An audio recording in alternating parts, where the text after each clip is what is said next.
Diyan na naman to si video-video sa puti dyan eh. Yan ang mga relief goods na ipamimigay namin. Handa na.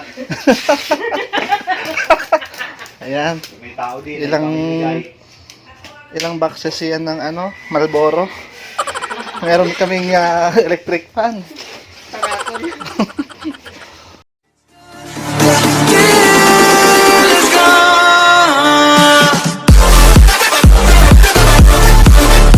So yun nga guys, bukas babiyahe kami papunta ng Bicol. Kasi parang ma-extend yung emergency enhanced May mataba kami dito. enhanced May community medyo, may pinakapayat. quarantine. Ito, So, yun. may ubis. Tingnan natin sa vlog ko kung ano yung gaano ba katagal, I mean, gaano ba katagal yung hello, say hi to my vlog. COVID-19. Ayan, say hi to my vlog. That is my cousin. Oo, nasa Bicol siya ngayon. So, tingnan natin kung gaano ba katagal bumiyahe from Manila to Bicol kung walang traffic. As in, wala talagang traffic, di ba? So, and yun nga, tingnan natin kung ano yung mga dadaan nating bayan. Kumusta ba yung security? Masyado bang maigpit? So, kasi sa DTI kami nagtatrabaho. And we're going to audit the prices of the commodities in Bicol region. That's why we have to hurry tomorrow. We're leaving by 9 o'clock in the morning. And these are the luggage. And our plane ticket is here. Ayan, they are preparing na. So, siya nakapag-ahit na siya ng buhok sa kilikili. Wala nang tarong, paano maahit, mangunod? So, yun. See you tomorrow. See you tomorrow. See you tomorrow.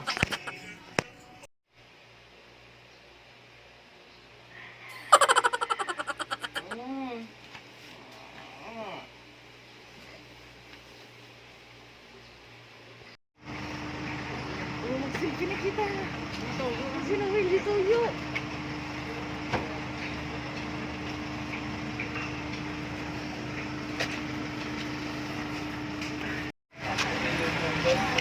So, ayan guys, andito kami. Magdahatid kami ng relief goods sa Bicol.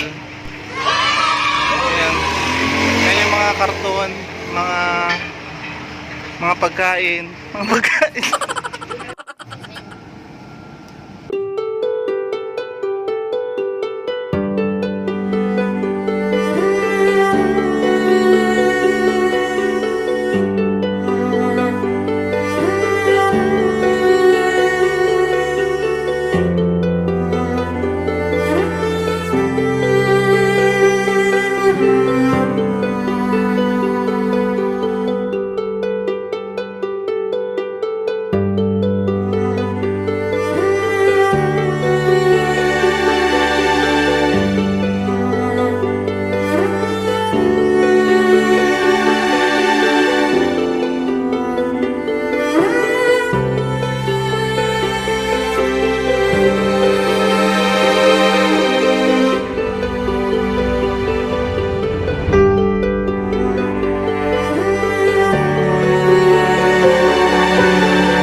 sa SLEX. Ayan.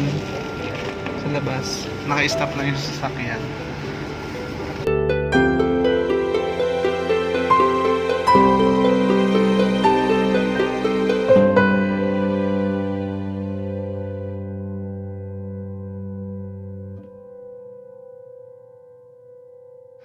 So ayan guys, andito na ako ngayon sa Los Baños, Laguna. Nag-stop muna yung aming sinasakyan kasi nagagasolina. So yun, abangan nyo mamaya kung ilang oras yung aking travel from Manila hanggang Camarines Norte sa Bicol. See you!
So ayan guys, andito na kami sa Santa Elena, Camarines Norte. Umalis kami doon ng 12 o'clock ng tanghali at ngayon ay Ang bilis ng biyahe alas 4 natin. pa lang, actually 4:13 pa lang. So 4 na oras at 13 minutes, 4 hours and 13 minutes lang yung aming biyahe from Manila.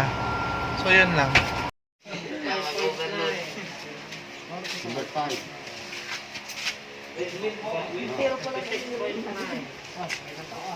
So ayan guys, sine-check yung yung body temperature everyday. Ito rin po yung mga kasama ko, magpapacheck din po sila kung sila ay hot na ba o saktong hot lang. So everyday kasi sine-check yung kanilang mga body temperature kung sila ay Sa akin ang katutok ko yan. Ano kami doon nag-20 city? Bitcha 20 City. Oo, 20 city. Ilang araw kayo sa Lipa? 3 araw. Diyan sa Alamina, 2 araw. Tagal din pala ano? Tambay na nga ako. Anong balita sa Kapalongga? Susunduin ba kayo? Walang advice sa inyo yung dito? Kung kailan kayo susunduin? Pasundan na lang pag tapos na yun dito.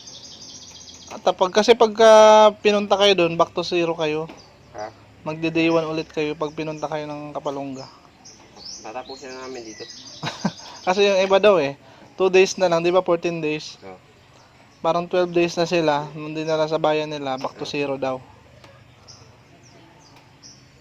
Tatapusin na namin dito. Tapusin nyo na lang dito. Oo.